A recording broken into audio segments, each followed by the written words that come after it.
The rain battered the roof of our old craftsman house like it was trying to break in, each drop a desperate plea against the windows. I was 17, sprawled on the living room couch, my heart pounding louder than the storm outside. I'd just asked Ethan, my brother Jake's best friend, to stay over, words I'd rehearsed 100 times in my head but never dared to say until tonight. It wasn't just a casual invite. Not for me. Ethan had been a fixture in our house since we were kids, his laughter filling the gaps in our family's chaos. His presence a steady anchor when Dad left and Mom worked double shifts. He was 20 now, a junior at the local community college, with a smile that could disarm anyone and eyes that seemed to see straight through you. I'd spent years hiding how his every glance made my chest tighten, how his easy confidence made me feel both safe and impossibly small. Tonight, though, something had shifted. Jake was away at basic training. Mom was at the hospital working the graveyard shift. And the house felt too big, too empty. I couldn't let Ethan leave, not yet. Stay? I'd said, my voice barely steady, as he grabbed his jacket from the hook by the door. It's pouring. You'll get soaked. He'd paused, one hand on the doorknob, and looked at me with those hazel eyes that always seemed to know more than they let on. You sure, Caleb? He'd asked, and I nodded, my throat too tight to say more. Now, we sat across from each other at the kitchen table, the storm raging outside, the dim light from a single bulb casting shadows on the chipped linoleum. Ethan leaned back in his chair, his fingers tapping a nervous rhythm against his coffee mug. You okay, man? He asked, his voice low, like he was afraid to break something fragile. I wasn't okay.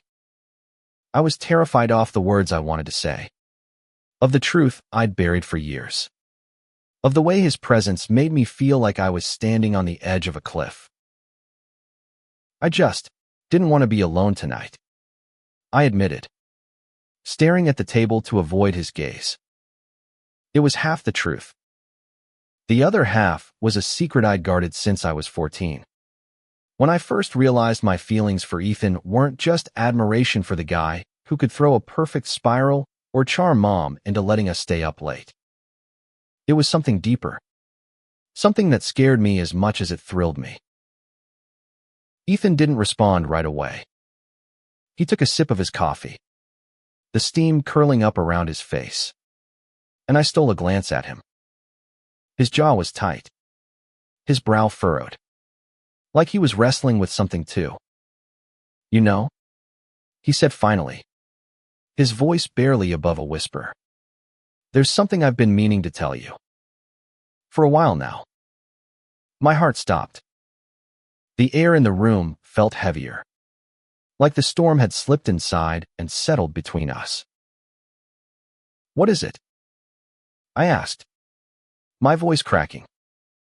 I braced myself, expecting anything. Maybe he was moving away, or he'd gotten into some trouble, or worse, he'd figured out how I felt and was about to let me down gently.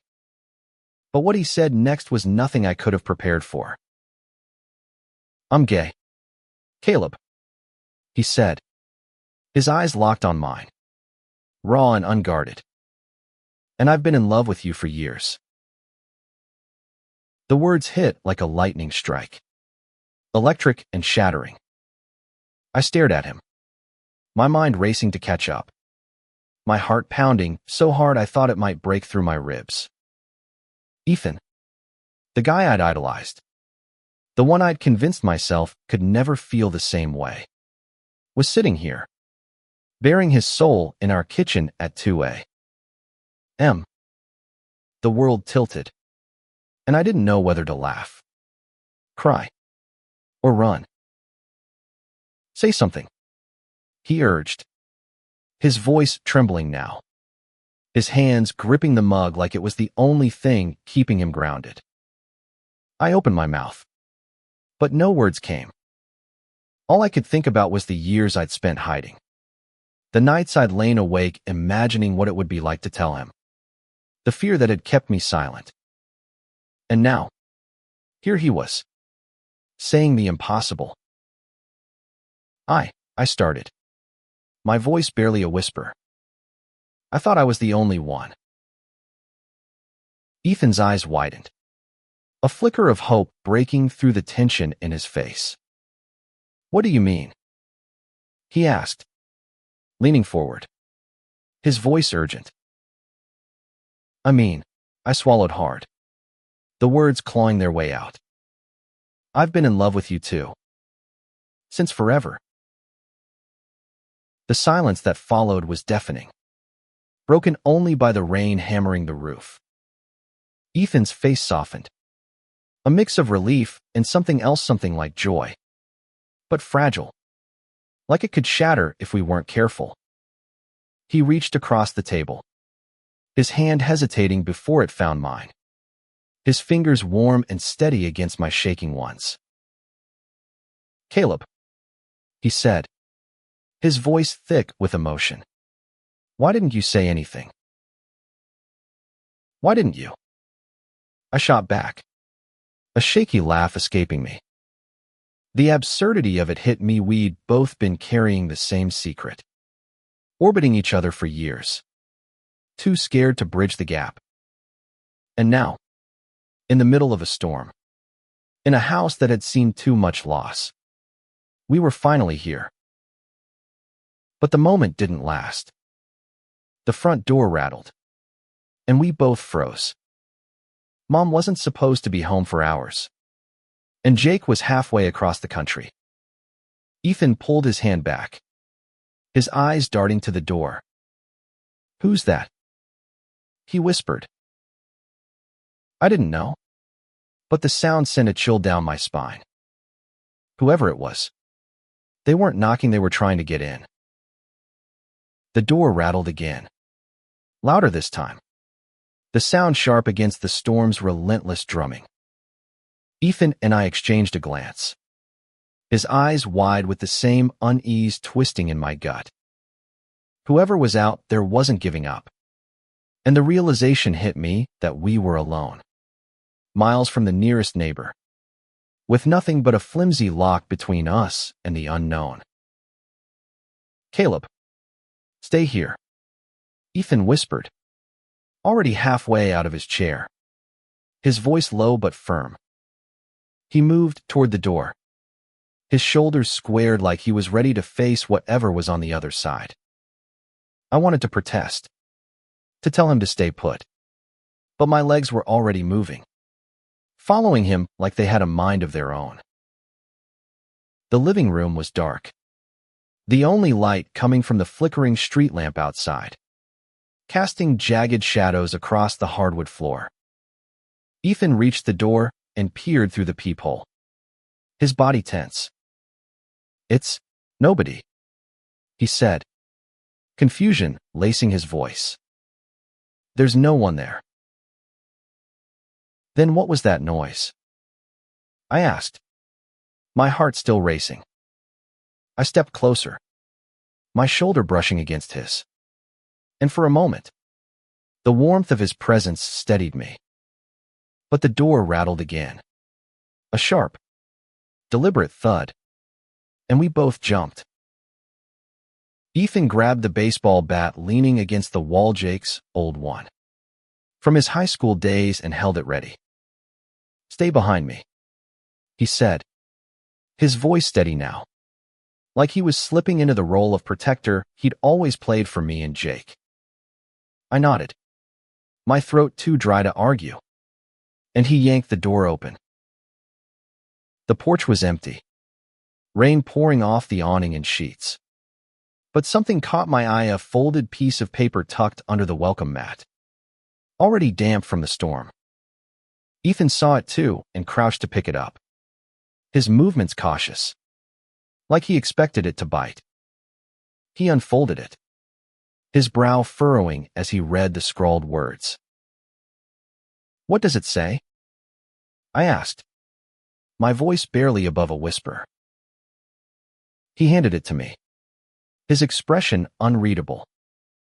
The note was short, written in jagged, hurried handwriting. "I know what you are. Leave town, or everyone will know." My stomach dropped, the words blurring as my hands shook. I looked at Ethan, searching for some sign that this was a prank, a mistake. But his face was pale, his jaw tight. "Who would do this?" I asked, my voice cracking. We'd only just confessed our feelings. Minutes ago, in the safety of the kitchen. No one could have known, not unless they'd been watching, listening, waiting. Ethan didn't answer right away. He closed the door, locking it with a click that felt too final, and leaned against it, the bat still in his hand. "This town," he said finally, his voice low and bitter. "You know how it is. People talk. They see things they don't understand, and they make it their business."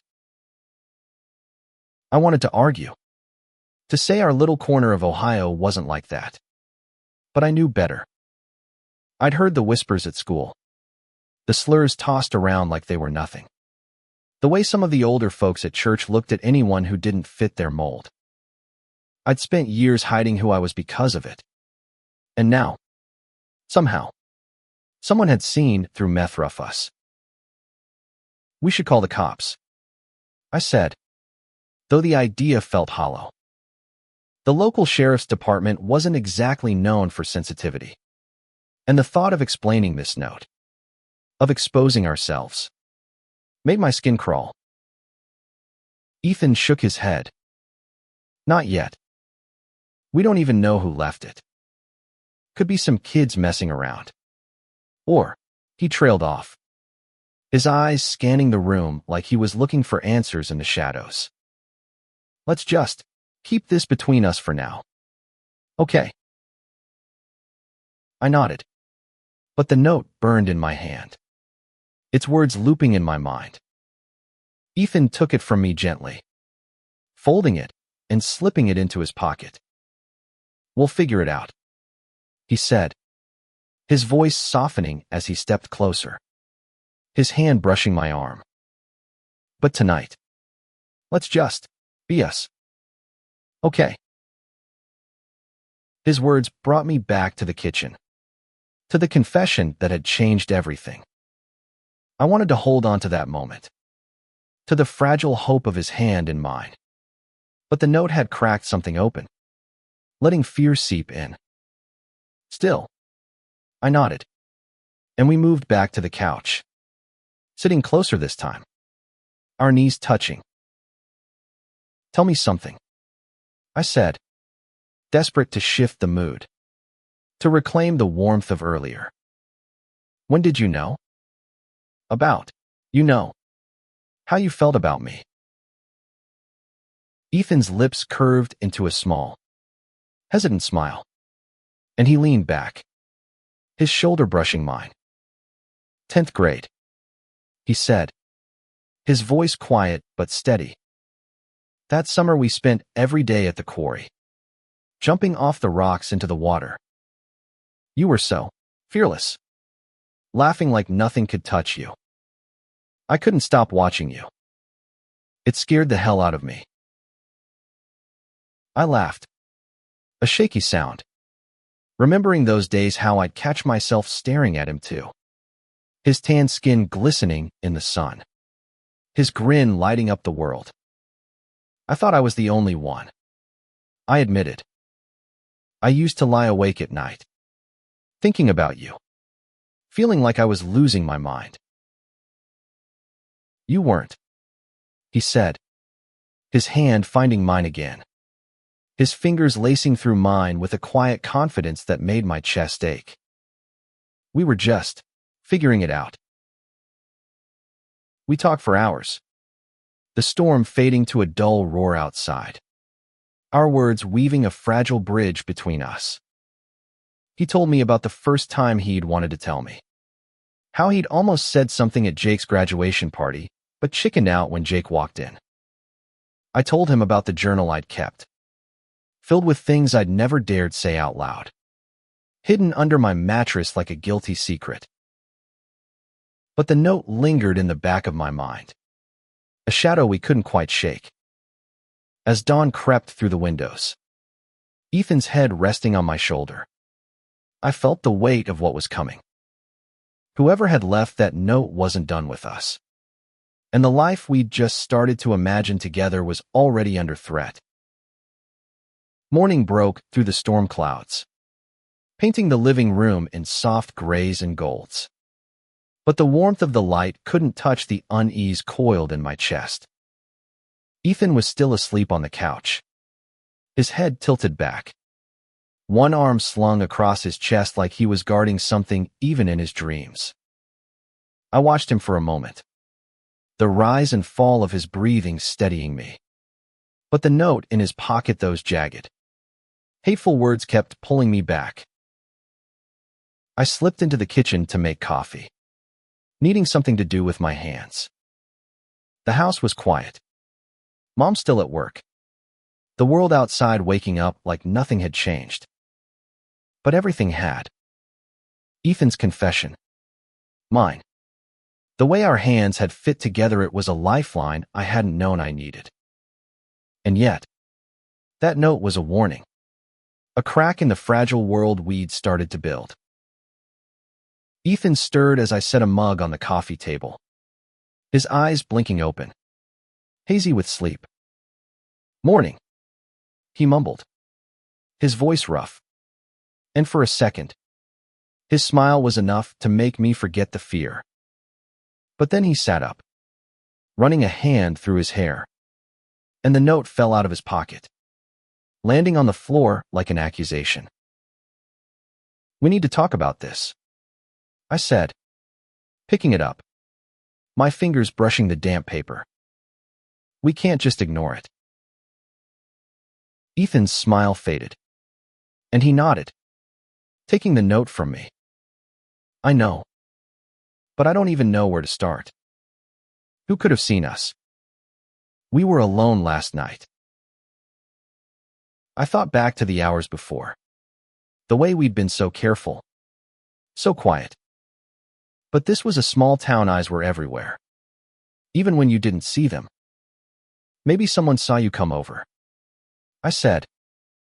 Or, I don't know. Maybe they've suspected something for a while. Ethan's jaw tightened, and he stared at the note like it held answers. I've been careful, he said, almost to himself. I had to be. My dad, he's not exactly the accepting type. If he ever found out, he trailed off, and I saw the flicker of fear in his eyes, the kind that came from years of hiding. Your dad doesn't know? I asked, though I already knew the answer.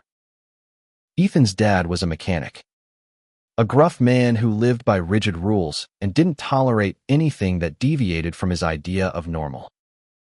Ethan had always been careful around him, keeping his head down, playing the part of the perfect son.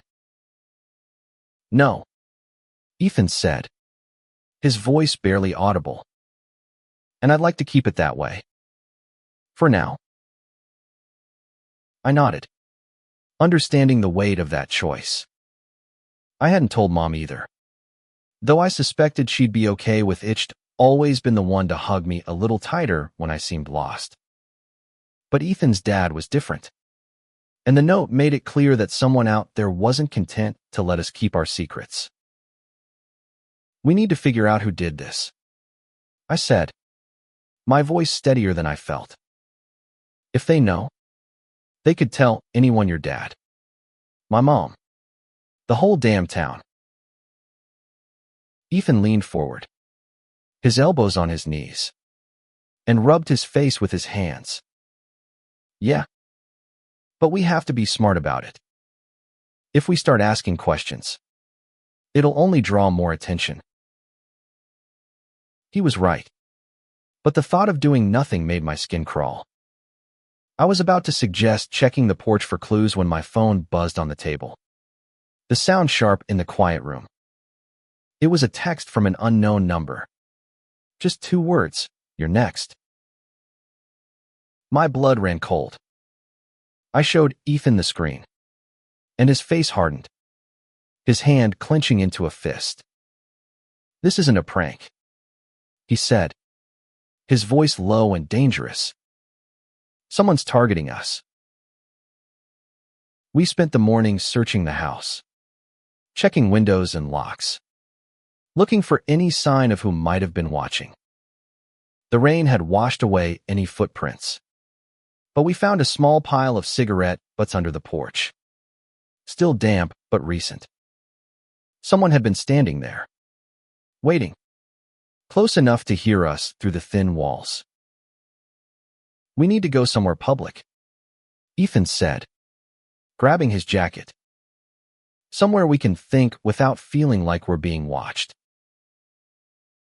We ended up at Rosie's Diner, a faded relic of the town's better days, with cracked vinyl booths and a jukebox that hadn't worked in years.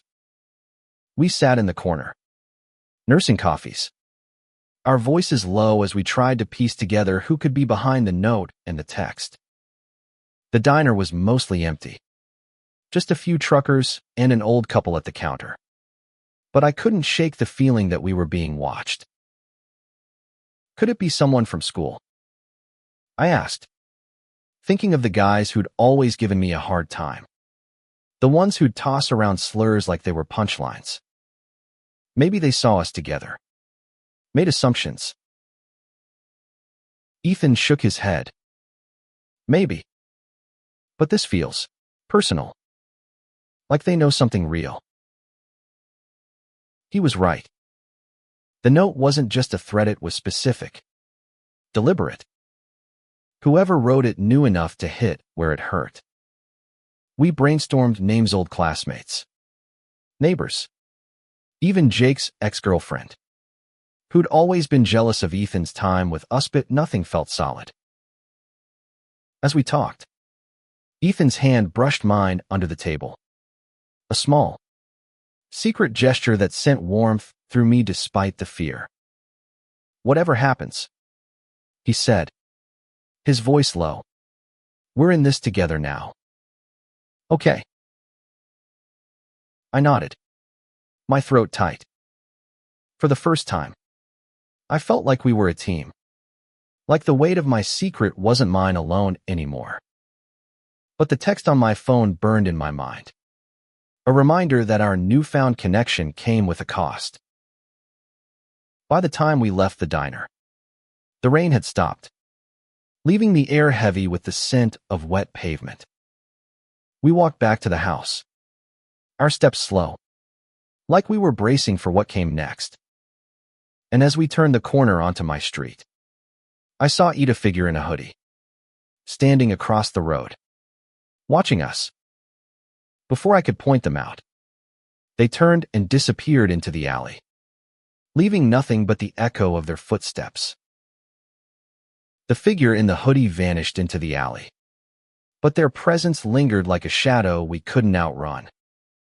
Ethan grabbed my arm, his grip tight, pulling me back toward the house. "Did you see their face?" he asked, his voice urgent, scanning the street like he expected them to reappear. "No," I said, my heart hammering. They were too far away. The street was empty now, the late morning sun casting long shadows that made every corner feel like a threat. We hurried inside, locking the door behind us. But the safety of the house felt flimsy, like the walls themselves were listening. Ethan paced the living room, his hands clenched into fists. "This is getting out of hand," he said, his voice low but sharp. "First the note, then the text. Now this. Someone's messing with us, Caleb, and they're not playing around." I sank onto the couch, my mind racing. The note had been bad enough, but the text you read next felt like a promise. And the figure watching us made it real. What do we do? I asked, hating how small my voice sounded. We can't just wait for them to do something worse. Ethan stopped pacing and looked at me, his expression softening for a moment. We stick together, he said, sitting beside me, close enough that I could feel the warmth of his shoulder against mine. And we figure out who's doing this before they figure out how to hurt us. We spent the next hour going through every possibility, our voices hushed like we were afraid the walls would betray us. Ethan suggested it could be someone from his old football team guys who'd always been quick to judge, who'd thrown around slurs when they thought no one was listening. I wondered if it was someone closer, like a neighbor who'd seen Ethan coming over too often, who'd pieced together something from the way we looked at each other. But we had no proof, just fear and a growing sense of being hunted. Let's check your phone, Ethan said suddenly, reaching for it. Maybe we can trace the number. I handed it over, watching as he typed the number into a search app, his brow furrowed in concentration. The results came up empty, no name, no location, just a burner number that could belong to anyone. Figures, he muttered, tossing the phone onto the couch. Whoever this is, they're covering their tracks. The day dragged on, each hour heavy with tension. Mom came home around noon, exhausted from her shift, and we forced ourselves to act normal, hiding the note and the fear that clung to us. She didn't notice, too tired to see the way Ethan and I kept glancing at each other, the way our hands stayed close but never touched in front of her. That night, Ethan stayed over again, this time in Jake's old room, the twin bed creaking under his weight. I lay in my own room, staring at the ceiling, unable to sleep. The house was quiet, but every creak made me jump. Every shadow felt like a threat. I kept replaying Ethan's confession, the way his hand had felt in mine. But the memory was tainted now, overshadowed by the note and the figure in the hoodie. Around midnight, my phone buzzed again. Another text from the same unknown number. I saw you at the diner. Stop pretending. My stomach twisted, and I bolted upright, my breath coming in short gasps. They'd followed us. They'd been close enough to see us, to know where we were. I stumbled down the hall to Jake's room, knocking softly before pushing the door open. Ethan, I whispered, my voice shaking. He was already awake, sitting on the edge of the bed, his face lit by the glow of his phone. He looked up, and the fear in his eyes mirrored mine. Another one? He asked, and I nodded, showing him the screen. He read it, his jaw tightening, and then he stood, pulling me into a quick, fierce hug. We're not letting this asshole win, he said, his voice low and fierce. We'll find them. The next morning, we decided to take action. Sitting at the kitchen table, we made a list of everyone who might have a reason to target old classmates, co-workers, even people from church who'd always seemed too interested in our lives. Ethan suggested talking to Rosie, the diner's owner, to see if she'd noticed anyone strange hanging around yesterday.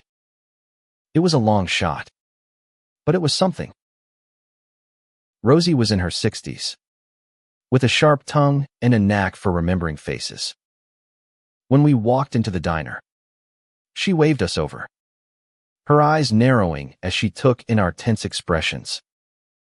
You boys look like you've seen a ghost, she said, pouring us coffee without asking. "What's going on?" We hesitated. But Ethan took the lead. His voice low. "Did you see anyone weird here yesterday? Someone who didn't fit? Maybe watching us?" Rosie leaned against the counter, her gaze sharp. "Now that you mention it, there was a guy in a hoodie, sitting in the back booth. Didn't order much. Just kept his head down, scribbling in a notebook. Left right after you did." My heart sank. It had to be the same person. "Did you recognize him?" I asked, leaning forward. She shook her head. "Not a regular. Young. Maybe your age." Couldn't see his face clear, but he had a tattoo on his handsome kind of bird, I think. A tattoo. It wasn't much, but it was a lead. Ethan and I exchanged a glance, a silent agreement to keep digging. As we left the diner, I felt a spark of hope, but it was fragile, overshadowed by the growing sense that we were running out of time. The tattoo was our only clue, a fragile thread in a town full of secrets. Ethan and I spent the afternoon combing through memories, trying to recall anyone we knew with a bird tattoo on their hand. The problem was, we didn't have much to go on. Rosie's description was vague. And in a place like this, where everyone knew everyone, a stranger stood out. But no one came to mind. And the frustration gnawed at us, sharpening the fear that had settled in our bones. "We need to be proactive," Ethan said, his voice steady as we sat on my front porch, the late summer air thick with humidity. "Whoever this is, they're watching us. We need to catch them in the act." I nodded, though the idea made my stomach churn. The thought of confronting someone who knew our secret, who wanted to hurt us, was terrifying. But doing nothing felt worse. "How?" I asked, my voice quieter than I meant it to be. Ethan leaned forward, his elbows on his knees, his eyes scanning the street. "We set a trap. Make them think they've got us cornered. Then turn the tables." It was a risky plan, but we didn't have many options. We decided to stage a moment, something public enough to draw attention, but controlled enough to keep us safe. The town's annual fair was tomorrow, a sprawling event with food stalls, games, and a Ferris wheel that lit up the night sky. It was the perfect place to be seen, to lure whoever was watching us into the open. That night, we planned it out in my room, our voices hushed as Mom slept down the hall. Ethan sketched a rough map of the fairgrounds on a napkin, marking spots where we could be visible but still have an escape route. "We'll walk together. Act like we're, together," he said, his cheeks flushing slightly. "If they're watching, they'll take the bait." The idea of being open, even just for show, sent a thrill through me, but it was tangled with fear. What if they do something worse than a note or a text? I asked, voicing the worry that had kept me awake. Ethan's hand found mine, his grip firm. "They won't get the chance. We'll be ready." The next day, the fair was in full swing, the air thick with the smell of fried dough and cotton candy. Families milled around, kids screaming with delight as they ran between rides. Ethan and I walked side by side, our shoulders brushing, our hands close but not touching. Every step felt like a performance, like we were daring the world to notice us. My heart pounded, not just from the plan, but from the way Ethan's presence grounded me, made me feel like we could face anything. We stopped at the Ferris wheel, the line short enough to give us a clear view of the crowd. Ethan leaned close, his breath warm against my ear. "See anyone suspicious?" he whispered, his voice casual but his eyes sharp. I scanned the faces locals I'd known my whole life. Strangers passing through. Teenagers laughing in groups. No one stood out. But the back of my neck prickled, like we were being watched. "Not yet," I murmured, my hand brushing his for a moment. A small act of defiance against whoever was out there. As we boarded the Ferris wheel, the world shrinking below us, Ethan's hand found mine, hidden by the bar across our laps. "This feels right," he said, his voice soft, almost lost in the creak of the ride. "Even with all this crap going on, being here with you, it's worth it." I squeezed his hand, my chest tight with a mix of fear and hope. "Yeah," I said, my voice barely steady. "It is." But as the wheel reached its peak, my phone buzzed in my pocket.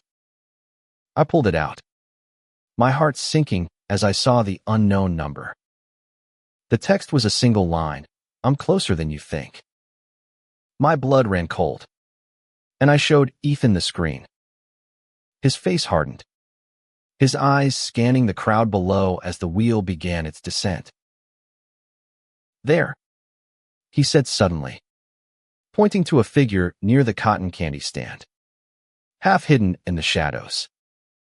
A hoodie, head down, and there it was, a flash of a tattoo on their hand as they adjusted their sleeve. A bird, just like Rosie had said. We didn't wait for the ride to end. As soon as our feet hit the ground, we moved, weaving through the crowd, our eyes locked on the figure. They must have sensed us coming, because they turned and bolted, disappearing into the maze of stalls. Ethan grabbed my hand, pulling me after them, our footsteps pounding against the dirt. The chase was chaotic, the fair's lights and sounds blurring around us. We dodged families and vendors, our breaths coming in sharp gasps. The figure was fast, slipping between tents. But we were faster, driven by adrenaline and the need to know who was hunting us. We cornered them behind the dunk tank, the crowd's noise fading to a dull roar. The figure turned, their face still hidden by the hood. But their hands were up, like they were caught. "Who are you?" Ethan demanded, his voice sharp, his body tense like he was ready to fight. The figure hesitated, then slowly pulled back their hood. My heart stopped. It was Tyler, a guy from our high school, someone we'd known for years. He'd been on the football team with Ethan, always quiet, always on the edges. His eyes were wide, caught, but there was something else there, anger, maybe, or fear. "Tyler," I said, my voice shaking. "Why are you doing this?" He didn't answer right away, his gaze darting between us. Then, in a low, bitter voice, he said, "You think you can just be like this? In this town, you're gonna ruin everything." Tyler's words hung in the air, sharp and venomous, as the fair's noise faded to a distant hum. His face, lit by the flickering lights of a nearby game stall, was a mix of defiance and something softer, something broken. Ethan stepped forward, his fists clenched, but I grabbed his arm, holding him back. We needed answers. Not a fight, not yet. "Ruin what, Tyler?" I asked, my voice steadier than I felt. "What did we ever do to you?" Tyler's eyes flicked to me, then back to Ethan, his jaw tight. You don't get it. He spat. This town, it's got rules. You start acting like this. People talk. They judge. And it doesn't just stay with you. It spreads. To everyone around you. Ethan's voice was low. Dangerous. So you thought you'd scare us. Threaten us. For what? To keep us in line. Tyler's hands shook. The bird tattoo on his knuckles stark against his pale skin. You don't know what it's like, he said, his voice cracking. To have to hide. To know what happens if you don't. My brother, he came out 2 years ago. The town turned on him. My dad turned on him. He left. And we haven't heard from him since. The confession hit like a punch, stealing the air from my lungs. I remembered Tyler's brother, Matt, a quiet guy who'd disappeared after graduation. There'd been rumors, whispers about why he left, but I'd never known the truth. Now, it was staring us in the face, raw and painful. So you're punishing us for your brother's pain? Ethan asked, his voice softer now, though the tension in his shoulders didn't ease. That's not how this works. Tyler. I wasn't trying to hurt you, Tyler said, his eyes dropping to the ground. I saw you two at the diner. The way you looked at each other. I knew what it meant. And I panicked. I thought if I could scare you, make you leave, it'd be easier. For everyone. Easier for who? I snapped, anger flaring despite the pity creeping in. For you. For the town. What about us? Tyler didn't answer, his silence heavy with guilt. Ethan let out a slow breath, his hand relaxing in mine, though his eyes stayed locked on Tyler. You don't get to decide who we are? He said, his voice firm but not cruel. And you don't get to make us hide. Tyler's shoulders slumped, and for a moment, he looked younger, like the kid we'd known in middle school, always trailing behind his brother, trying to fit in. I'm sorry, he whispered, barely audible. I didn't know what else to do. I wanted to hate him, to hold on to the fear and anger he'd caused. But his words cracked something open in me. He wasn't just the villain in our story, he was trapped, too. Caught in the same small-town cage we were fighting to escape. But that didn't erase what he'd done. The notes. The texts. The figure in the shadows. What now?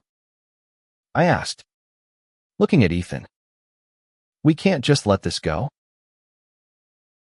Ethan nodded, his expression grim. We won't. But we're not turning this into a war. He turned to Tyler, his voice steady. You stop this. No more notes. No more texts. No more watching us. And we won't tell anyone it was you. But if you try anything again, we're not staying quiet. Tyler nodded, his eyes still on the ground. And without another word, he turned and walked away, disappearing into the fair's crowd. Ethan and I stood there, the weight of the moment settling over us, the adrenaline fading into something heavier. Let's go home, Ethan said, his hand finding mine again, his grip a quiet promise. We walked back through the fair, the lights and laughter feeling distant, like they belonged to another world. When we reached my house, we sat on the porch, the night air cool against our skin. Do you think he'll stop? I asked, my voice quiet. Ethan leaned back, his shoulder brushing mine. I think he's scared. More than we are. But yeah, I think he's done. I wanted to believe him. But the fear lingered. A shadow that hadn't fully lifted. We sat in silence for a while. The stars bright above us. And I thought about Tyler's brother. About the cost of being yourself in a place like this. I thought about Ethan. About the courage it had taken for him to tell me the truth. And the courage it would take to keep going. I want to tell Mom. I said suddenly. The word surprising even me. Not tonight. But soon. I don't want to hide anymore. Ethan looked at me. His eyes soft but searching. You sure? I nodded. My throat tight. I'm sure. But only if you're with me. He smiled. A real one this time. And leaned in. His forehead resting against mine. Always. He said. And the word felt like a vow. The next few days were quiet. No new texts or notes. But the town felt different now. Like the air itself was watching. Ethan and I spent every moment we could together. Stealing glances. Brushing hands. Testing the boundaries of our new reality. But we were careful. Too. Always looking over our shoulders. Waiting for the other shoe to drop. When Mom came home one evening. Her eyes tired but warm. I knew it was time. Ethan sat beside me on the couch. His presence steadying me as I took a deep breath. Mom. I said. My voice shaking. There's something I need to tell you. She set her purse down. Her brow furrowing with concern. What is it? Caleb. I glanced at Ethan. His nod giving me the courage I needed. I'm gay. I said. The words spilling out. Raw and real. And Ethan and I. We're together. The silence that followed was heavy. But Mom's face softened. Her eyes filling with tears. She crossed the room in 2 steps and pulled me into a hug. Then reached for Ethan. Pulling him in too. I love you. She said. Her voice thick. Both of you. And I'm so proud you told me. The weight of her words lifted something in me. A burden I hadn't realized I'd been carrying. Ethan's hand found mine. And we sat there. The 3 of us. A new kind of family forming in the quiet of our living room. Mom's hug lingered in my memory. A warmth that anchored me through the days that followed. Her acceptance was a lifeline. But the world outside our house still felt like a minefield. Ethan and I had faced Tyler. But the town's judgment loomed large. A silent threat woven into every glance and whisper. We were together now. Openly. At least in the safety of my home.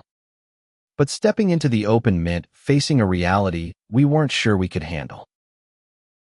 Ethan spent most of his time at our house now. His own home too tense with his dad's unspoken expectations. We'd sit on the porch at night. Talking about the future college. Moving to a bigger city. A place where we could be ourselves without looking over our shoulders. But those dreams felt distant. Overshadowed by the present. By the need to navigate the here and now.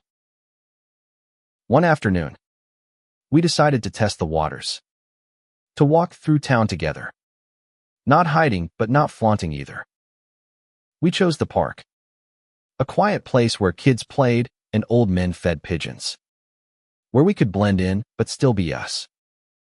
Ethan's hand brushed mine as we walked. A small act of courage.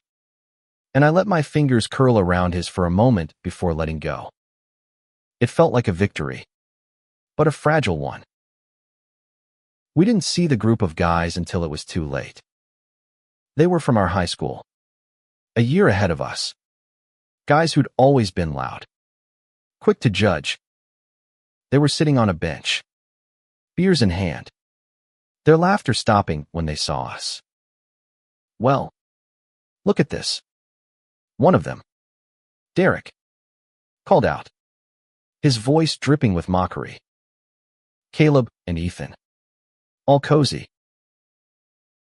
Ethan's jaw tightened, but he kept walking, his hand brushing mine again, a silent signal to stay calm.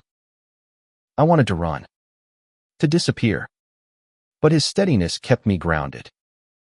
"Ignore them," he murmured, his voice low. "They're just looking for a reaction." But Derek wasn't done.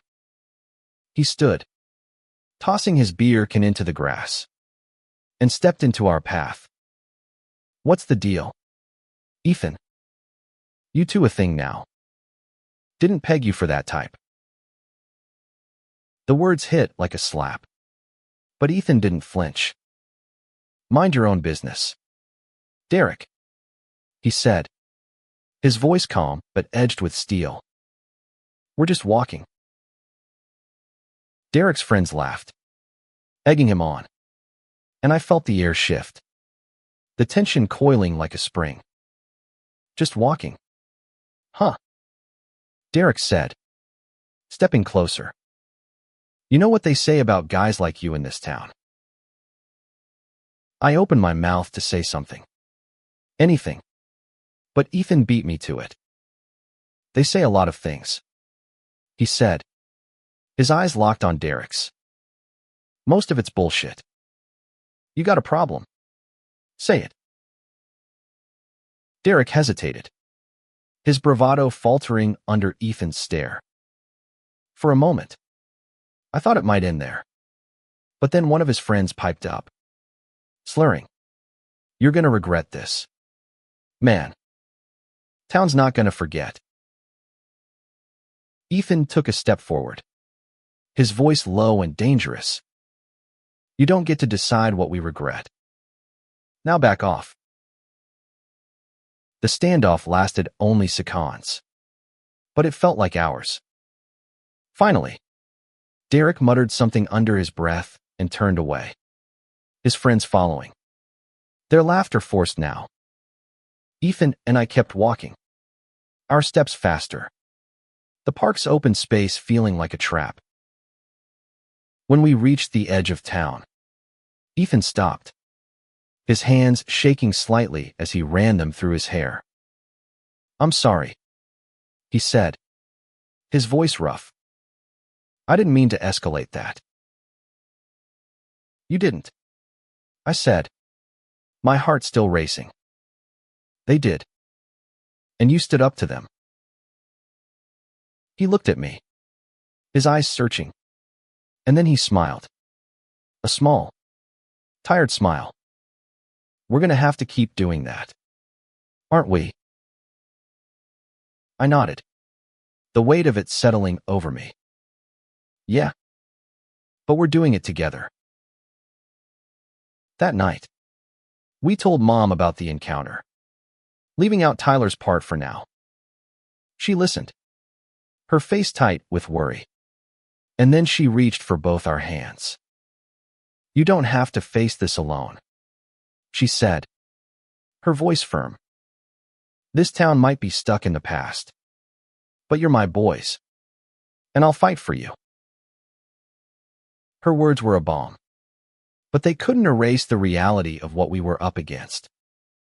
The next day, Ethan got a call from his dad, asking him to come home. The conversation was short, tense, and when Ethan hung up, his face was pale. "He heard something," he said, his voice flat. "About us." My stomach dropped. "From who?" Ethan shook his head. "He didn't say. Just told me to get home now." I wanted to go with him, to stand by his side, but he insisted on going alone. "I need to handle this," he said, his voice steady but his eyes betraying his fear. "I'll call you after." The hours that followed were agony. I paced the house, my phone clutched in my hand, waiting for his call. When it finally came, his voice was quiet, strained. "He knows," he said. "Someone from the garage saw us at the park. He's not taking it well." "What did he say?" I asked, my heart pounding. Ethan was silent for a moment. Then, he told me to get out. Gave me a week to pack. The words hit like a physical blow. Ethan's dad had always been strict, but this was something else cruel. Final. I wanted to scream, to drive to his house and confront his dad myself. But all I could do was listen as Ethan's voice broke, the weight of his world crumbling. "Come here," I said, my voice shaking. "Stay with us. Mom will understand." He didn't argue, and within an hour, he was at our door, a duffel bag slung over his shoulder, his eyes red but dry. Mom didn't hesitate. She pulled him into a hug, her voice fierce as she said, "This is your home now." Ethan's duffel bag sat in the corner of Jake's old room, a quiet reminder of how quickly everything had changed. Mom had set up an air mattress for him, her hands moving with the same fierce determination she'd always had when one of us needed her. Ethan tried to protest, to say he'd figure something out, but she shut him down with a look that could have stopped a storm. "Your family," she said, and that was that. The days that followed were a strange mix of relief and tension.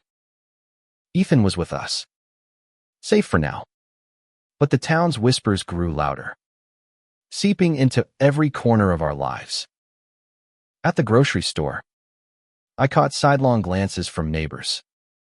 At the diner, Rosie gave us free pie with a knowing nod, like she was picking a side. Ethan and I kept close, our hands brushing in private moments. But we were careful in public. The memory of Derek's taunts and Tyler's threats still fresh. We hadn't heard from Tyler since the fair, but I couldn't shake the feeling that he wasn't done with us. Ethan was more optimistic, saying Tyler's guilt would keep him quiet. But I saw the way his eyes scanned every crowd, the way his shoulders tensed at every unexpected noise. We were living on borrowed time, waiting for the next blow. One evening, as we sat on the porch, the air cool with the promise of fall, Ethan turned to me, his expression serious. "We can't stay here forever," he said, his voice low. "This town, it's not going to change. Not fast enough." I knew he was right. But the thought of leaving Mom, the house, the only home I'd ever known, felt like tearing out a piece of myself. "Where would we go?" I asked, my voice barely above a whisper. "Somewhere bigger," he said, his eyes bright with a hope I hadn't seen in days. "Columbus. Maybe. Or Chicago. Somewhere we can be us, without all this baggage." The idea was thrilling, terrifying. I'd always dreamed of leaving, of finding a place where I didn't have to hide. But now that it was real, it felt like stepping off a cliff. "What about Mom?" I asked, my throat tight. "She'd want you to be happy," Ethan said, his hand finding mine.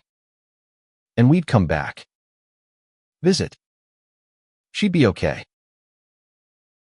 I nodded, the weight of the decision settling over me. We spent the rest of the night planning, sketching out a future that felt both impossible and within reach. Ethan talked about finishing his degree, maybe transferring to a bigger school. I thought about community college, about finding a job that didn't feel like a dead end. For the first time, our future felt like something we could build together. Not just a dream to hold on to in secret. But the past wasn't done with us. A week later, as we were packing Ethan's things into boxes, my phone buzzed with a new text from an unknown number. My heart sank as I opened it. You didn't listen. This isn't over. Attached was a photo grainy, taken from a distance, but unmistakable. It was us, holding hands at the park.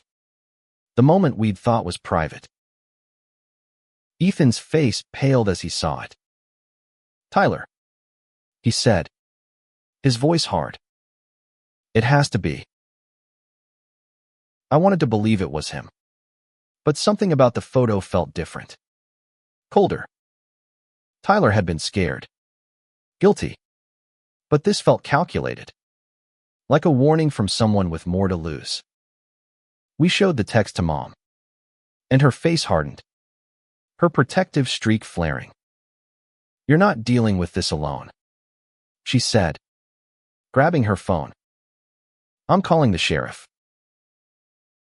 The sheriff's office was a dead end small-town politics and a deputy who barely hid his discomfort when we explained the situation.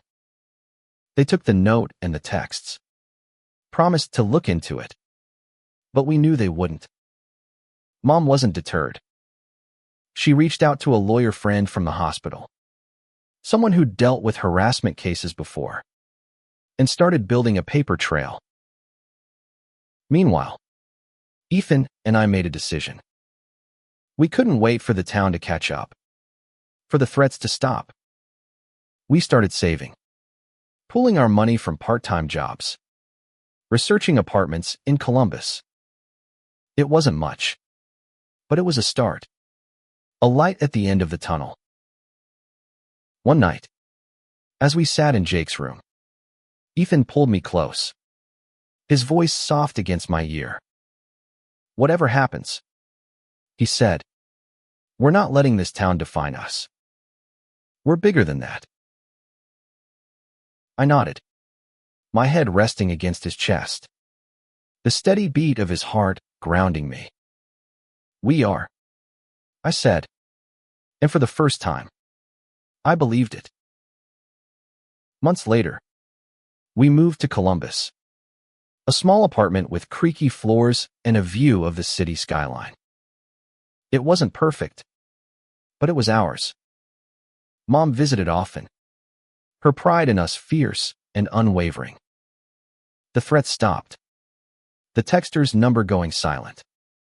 But we never forgot the cost of being ourselves, the courage it took to claim our place in the world. And as I stood in our new home, Ethan's hand in mine, I thought back to that rainy night when I'd asked him to stay over. His words had changed everything, not just because of the love we'd found, but because they'd given us the strength to fight for it, to build a life that was ours, no matter what the world threw at us.